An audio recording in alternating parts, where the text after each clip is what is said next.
اور جب مسلمانوں نے مسجدوں کو چھوڑا، مدرسوں کو چھوڑا، علماء کو چھوڑا، قرآن کو چھوڑا، اللہ سے رشتے کو توڑا، رسول اللہ کی سنت سے پیچھے ہٹے، تو پھر اللہ نے ان پر تاتاریوں کو مسلط کیا۔ جب روم میں مسلمانوں کی حکومت تھی، بغداد میں مسلمانوں کی حکومت تھی، شاہ ایران مسلمان ہیں، اور ساری دنیا میں، دنیا کے اکثر حصے میں مسلمانوں کی حکومت ہے، طاقت مسلمانوں کے پاس ہے، مسلمانوں کی ایک بڑی تعداد ہے، لیکن جب مسلمان مادہ پرستی میں آ گئے، جب مسلمان اخلاقی اعتبار سے کمزور پڑ گئے، جب مسلمانوں نے اللہ سے رشتے کو توڑ دیا، جب مسلمانوں نے قرآن سے رشتہ توڑ دیا، تو پھر اللہ تبارک و تعالی نے اسی مسلمانوں پر تاتاریوں کو مسلط کیا، اور تاتاریوں کا حملہ اور اتنا خوف، وہ جس شہر میں تاتاری لوگ گھستے اس شہر کو ویران کر دیا جاتا تھا، اس شہر کو مسمار کر دیا جاتا تھا، اس شہر کے لوگوں پر ایسا خوف طاری ہوتا۔ مولانا ابو الحسن علی میاں ندوی رحمت اللہ علیہ تاریخ دعوت و ہزیمت میں لکھتے ہیں کہ تاتاری کا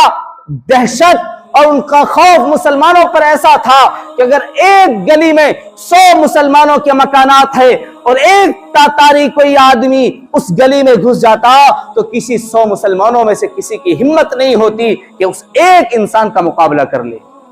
وہ سارے پورے مسلمانوں کے اس محلے کو آپ برباد کرنے کے لیے ایک تاتاری انسان کافی تھا۔ ایسا خوف طاری ہو گیا تھا مسلمانوں پر۔ مولانا نے آگے لکھا کہ ایسا خوف تھا کہ ایک تاتاری عورت مرد کے لباس میں، مرد کے بھیس میں ایک گھر میں گھستی ہے اور اس گھر کے، اس خاندان کے اور اس کے تمام افراد کو اکیلی وہ عورت قتل کر دیتی ہے، کسی کی ہمت نہیں ہوتی اس سے مقابلہ کرنے کی۔ اور آگے فرمایا کہ دہشت کا یہ عالم ہو گیا تھا مسلمانوں پر کہ ایک تاتاری مسلمانوں کو گرفتار کر کے ان سے یہ کہہ دیتا کہ تم اپنا سر اس پتھر پر رکھو، میں شہر سے جا کر اوزار لے کر آتا ہوں، خنجر لے کر آتا ہوں، اور اس خنجر سے تمہارا سر قلم کروں گا۔ کسی مسلمان کی ہمت نہیں ہوتی کہ یہ مسلمان وہاں سے سر اٹھا کر بھاگ جائے۔ وہ تاتاری شہر جاتا اور شہر سے خنجر لاتا اور ان مسلمانوں کے سر کو قلم کرتا، لیکن کسی کی یہ مجال نہیں کہ وہاں سے وہ بھاگ جائے۔ ایسا خوف تھا۔ بغداد جو علم کا مرکز تھا، جہاں پر کتابیں تھی، لائبریریاں تھی، بغداد میں ایسا قتل عام کیا کہ بغداد کی نہروں میں پانی کی جگہ خون دوڑنا شروع ہو گئے۔ اور یہ سب ہوا تب ہوا جب مسلمانوں پر حکومت کے باوجود،